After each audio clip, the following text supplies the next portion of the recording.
My name is Kade. I am 65 years old, and I used to believe that a father's love meant giving without limits. I was wrong. The night my son humiliated me at dinner, something inside me didn't explode. It quietly folded in on itself, like a letter sealed and put away. And when I walked out of that restaurant, I wasn't just leaving a table with empty plates.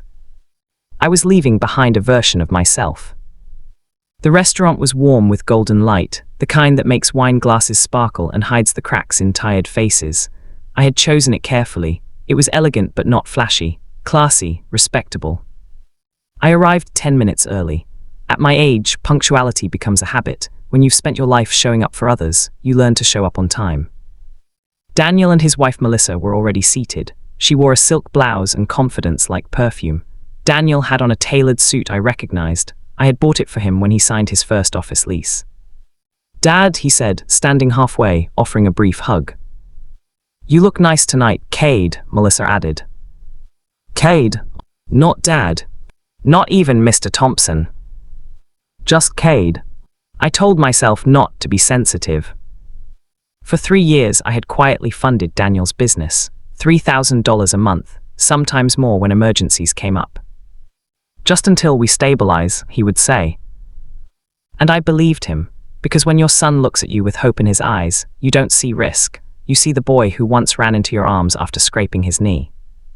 I remembered teaching him how to ride a bike. He fell 3 times. The 4th time, he pedaled without looking back. That was the moment I was proudest. I didn't realize that somewhere along the way, he stopped looking back completely. Dinner started well enough. Daniel spoke about a major client they had landed, expansion plans, hiring new staff, moving into a bigger office. Melissa smiled proudly at him. "You've built something incredible," she said, "all on your own."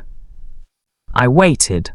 Daniel nodded. "Yeah, it's been tough, but I've always believed if you work hard enough, you don't need handouts." Handouts? The word landed between us like broken glass. I set my fork down carefully. "Handouts?" I asked quietly. He laughed as if smoothing over something minor. "You know what I mean, Dad. Some people rely on others forever. I didn't want to be like that."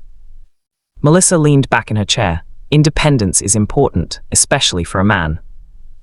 I felt heat rising behind my eyes. Not anger, something deeper, a slow ache. For 3 years, I had transferred money before paying some of my own bills. I had skipped vacations. I had postponed replacing my agging car. Not because he demanded it. Because I believed in him. "Daniel," I said gently, "the business account, I've been helping." "Dad, please," he interrupted. "Let's not talk about money. It's embarrassing." Embarrassing?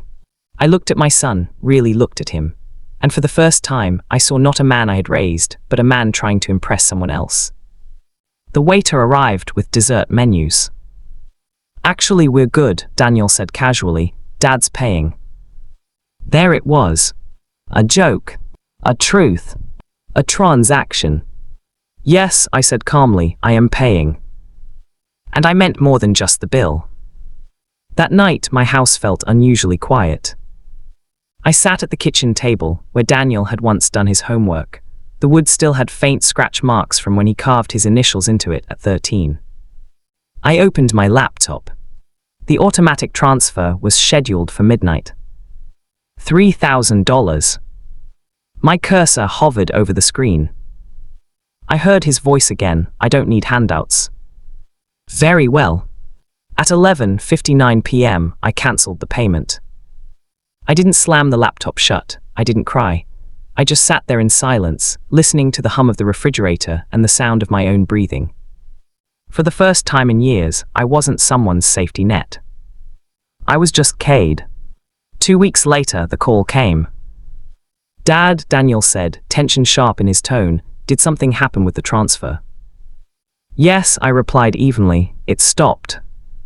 "What do you mean it stopped?" "I cancelled it." Silent. "Why would you do that? We're expanding. We're counting on that money." I leaned back in my chair. "I thought you built everything on your own." "That's not fair," he snapped. "No," I said softly, "what happened at dinner wasn't fair." He exhaled heavily. Dad, you're overreacting. Am I? You called my support a handout. You said it was embarrassing. I didn't mean it like that. Then how did you mean it? He didn't answer. Daniel, I continued, I love you, I always will, but I will not fund my own humiliation. The line went quiet. Then he hung up. The first month without hearing from him was the hardest. I would glance at my phone at night. I would remember the little boy who used to crawl into my bed during thunderstorms. There were moments I questioned myself. Had pride overtaken patience? But then I remembered something important. Dignity is not pride, it is self-respect. I began redirecting the money into a new account, not for Daniel, but for myself. I signed up for a woodworking class. I started volunteering at a community center, teaching young men about financial literacy and responsibility. One evening, a 19-year-old named Marcus asked me, "Sir, how do you know when helping someone becomes hurting them?" The question hit me like truth, wrapped in simplicity. When they stop seeing it as help, I answered, and start seeing it as entitlement. I realized I wasn't just teaching them. I was healing myself. 3 months later, there was a knock at my door. When I opened it, Daniel stood there, no polished shoes, no confident smile. Just my son. "Dad," he said quietly, "can we talk?" We sat at the same kitchen table. "The business isn't collapsing," he admitted, "but it's struggling. When the transfers stopped, we had to confront things we ignored, overspending, poor planning, risks we took because we thought we had a cushion." He swallowed. I was arrogant. I wanted Melissa to see me as self-made. I didn't want to admit I still needed you. His voice broke slightly. "And I turned your generosity into something small." I felt my chest tighten, not with anger, but with relief. "I never wanted credit," I said. "I wanted respect." He nodded. "I know that now." "And do you still think accepting help makes you weak?" "No," he whispered, "pretending you don't need it does." There it was. Growth. I didn't restart the payments. Instead, I offered partnership. "I won't finance you," I said, "but I will guide you." We spent evenings reviewing budgets, restructuring expenses, negotiating contracts. For the first time, Daniel saw the discipline behind the money, not just the money itself. He downsized the office, let go of unnecessary subscriptions, renegotiated supplier terms. Slowly, the business stabilized. But something else stabilized too. Us. One Sunday afternoon, he and Melissa came over for dinner. Melissa looked at me differently this time.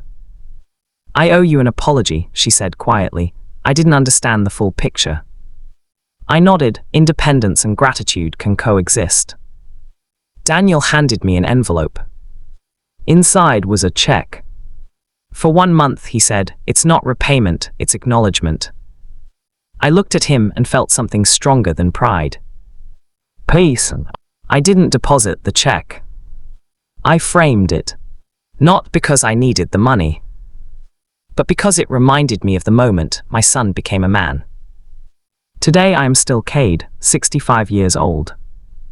My house is still modest. My watch still ticks faithfully on my wrist. The scratch marks on the kitchen table remain. But I am no longer someone who confuses sacrifice with silence. I learned that love must have boundaries or it becomes invisible. I learned that respect is not demanded, but it must be protected.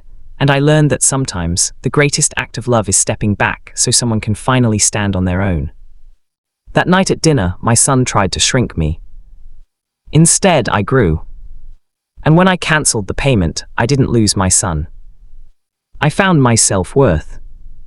Moral of the story: love generously, but never at the cost of your dignity.